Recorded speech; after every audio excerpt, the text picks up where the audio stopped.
Hi, this is Xin from LTA.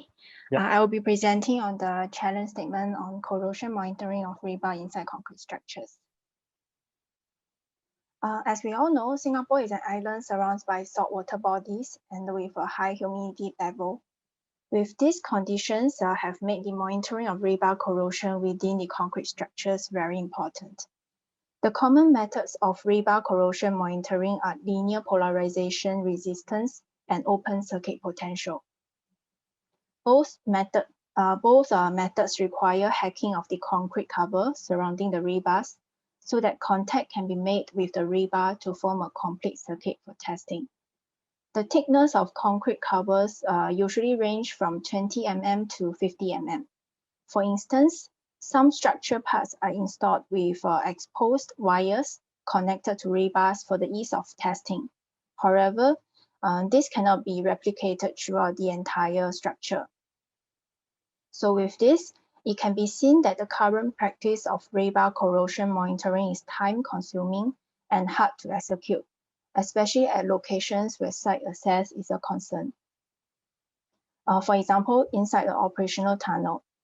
The hacking of concrete cover not only damages the concrete structures, but also can accelerate the corrosion rate when the rebar is exposed to air and the moisture. Next slide, please.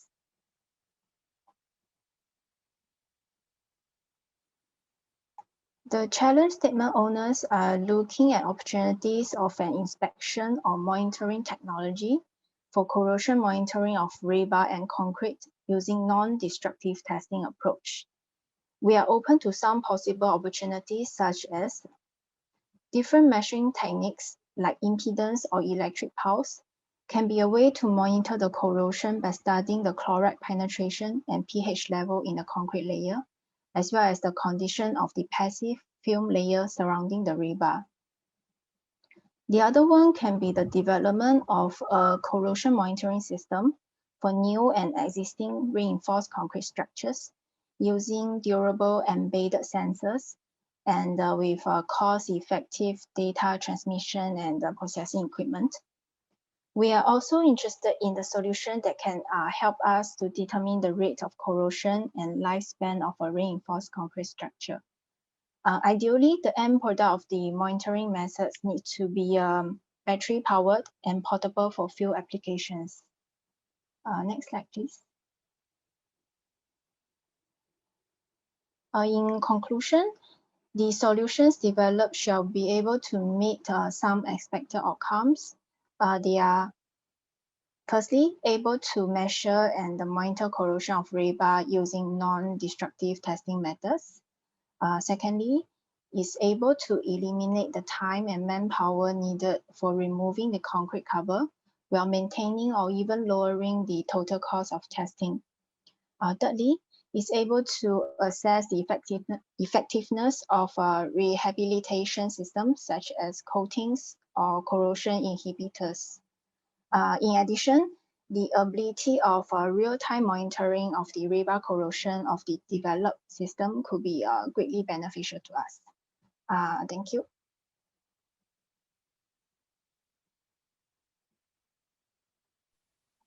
Thank you, Xinyi. Yeah, now we will be proceeding to receive questions from the audience. Mr. Lu, are you there? Perhaps you could also turn on your video and mic to stand by for the questions that we will be receiving.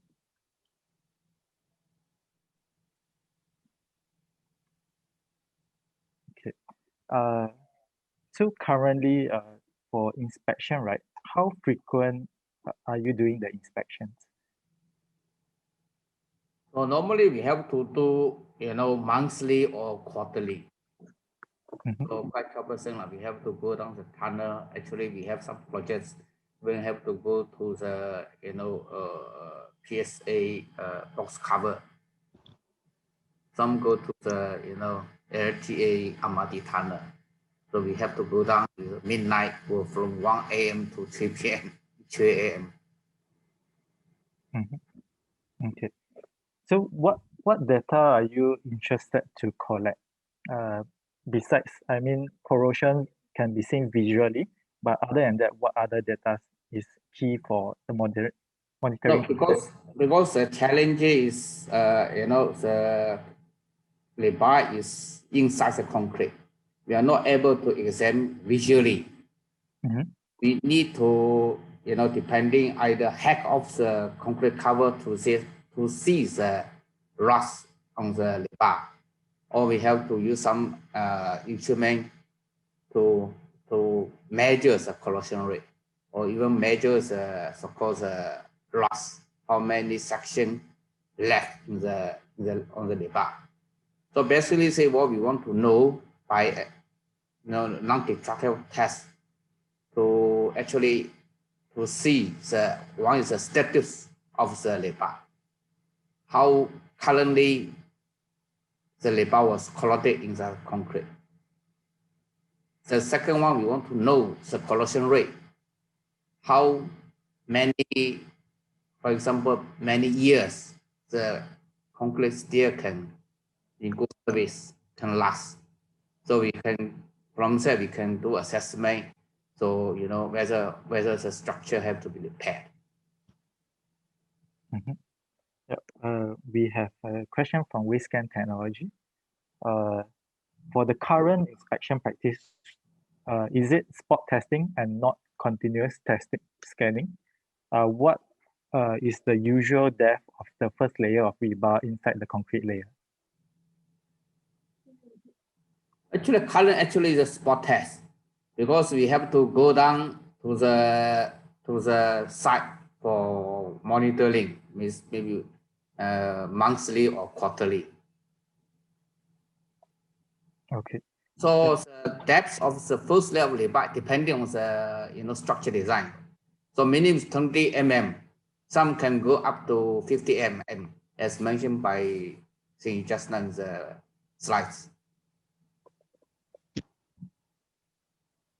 The next question, if the innovator is interested to explore embedded sensor, is there an expected durability period? Yes, definitely we want to be as durable as possible.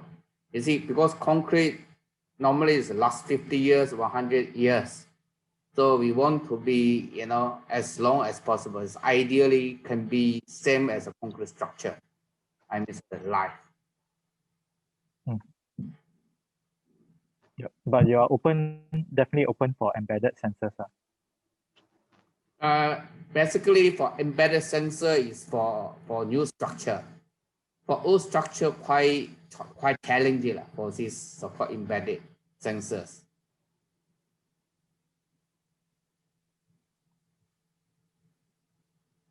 Right.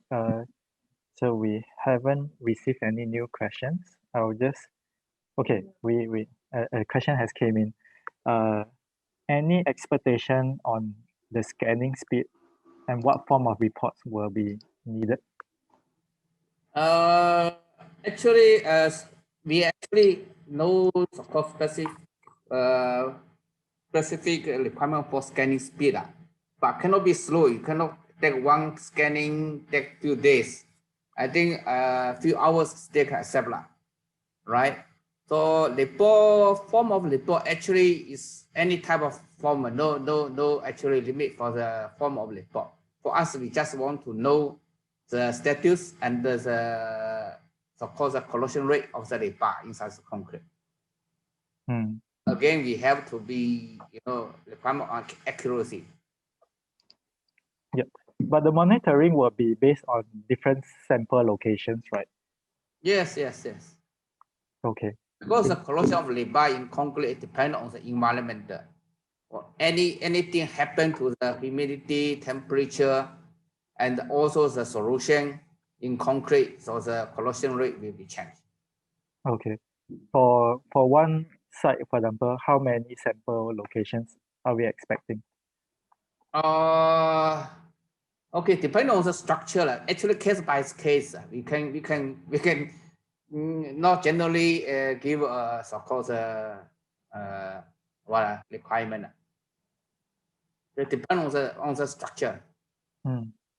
Okay, understand. Yeah. All right. Last question. What is the minimum diameter of rebar installed in this setup? Minimum diameter of the rebar. Yeah. You see, for the structure purpose, the rebar normally is about 20 mm. For anything smaller than 20 mm, actually is not structure use, right? So we are more concerned on structure rebar. All right. Thank you, Mr. Lu, for answering the questions. Yeah. Feel free to turn off your camera and mic now as we proceed to the next challenge statement.